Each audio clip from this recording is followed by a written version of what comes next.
Cleiton, a gente mostrou aqui no Tá Na Hora uma imagem emblemática de um carro que caiu em uma cratera no caminho dos Açores, entre Santo Antônio de Lisboa e Icacupé. Hoje, nossa equipe conseguiu conversar com um homem que conduzia o carro e que ficou preso no buraco. Mas, para além disso, fica uma pergunta nesses casos. Quem deve arcar com o prejuízo? Por sorte, esse motorista está bem fisicamente. E o prejuízo? O dono do carro que paga ou o poder público tem alguma responsabilidade? Vamos assistir a reportagem de Giovana Pacheco. Edmilson estava de carro a 20 metros de casa quando foi engolido pelo asfalto no caminho dos Açores, em Santo Antônio de Lisboa. Engatei a primeira, cinto de segurança. Na segunda, de repente, algo inominável. Não tenho palavras para descrever. Estava dentro de um buraco, meu carro de ponta cabeça, fumaça saindo, falei, vou morrer queimado. A sensação de morte era iminente. Se eu me jogasse, a água me leva, o que fazer? A queda aconteceu porque a estrutura não aguentou a grande quantidade de água em um curto período de tempo. Aqui passa um antigo curso da água, um canal de drenagem importante. Na travessia da via era uma estrutura mais antiga e que não suportou esse grande volume de chuvas que a gente teve. Na quinta-feira nós tivemos em 12 horas o previsto para o mês todo de janeiro.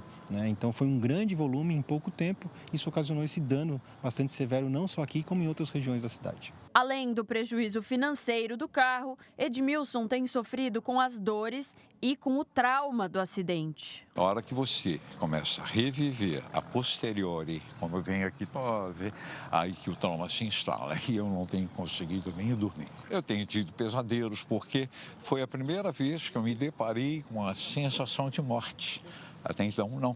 Então, tenho dormido muito mal, dor no corpo o tempo todo, e são 5 dias, nada foi feito até agora. As obras não começaram ainda, principalmente por causa da umidade do solo, que pode colocar em risco as equipes. A prefeitura vai iniciar amanhã o trabalho de limpeza, A preocupação era não fazer escavações enquanto o solo estivesse muito encharcado.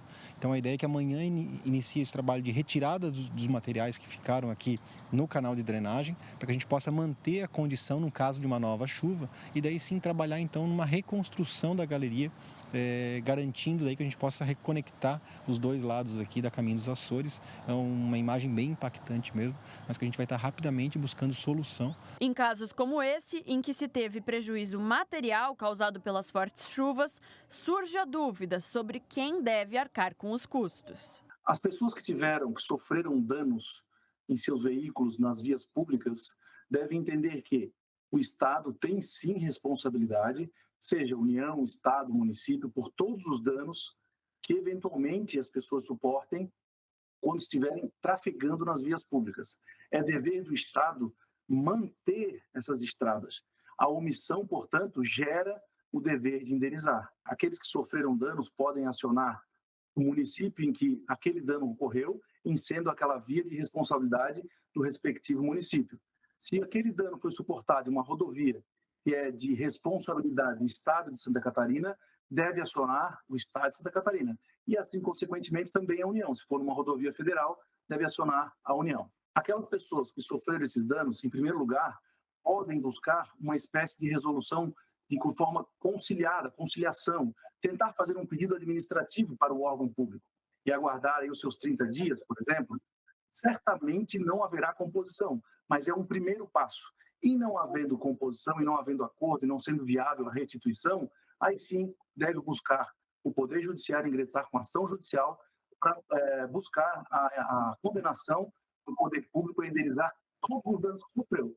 Dano moral, dano material, dano estético e por aí vai. Nesse caso, o secretário de Infraestrutura frisa que os auxílios prestados são sobre a infraestrutura da rua. Na verdade, isso aqui foi um evento climático, Graças a Deus a gente não teve nenhum tipo de vítima. Infelizmente aconteceu o acidente. O que a gente vai estar dando suporte agora é na retirada do veículo, deixando na posse do proprietário, e podendo buscar recuperar o mais rápido possível aqui esse ponto, um ponto, como eu falei, até de rota alternativa para a própria C401.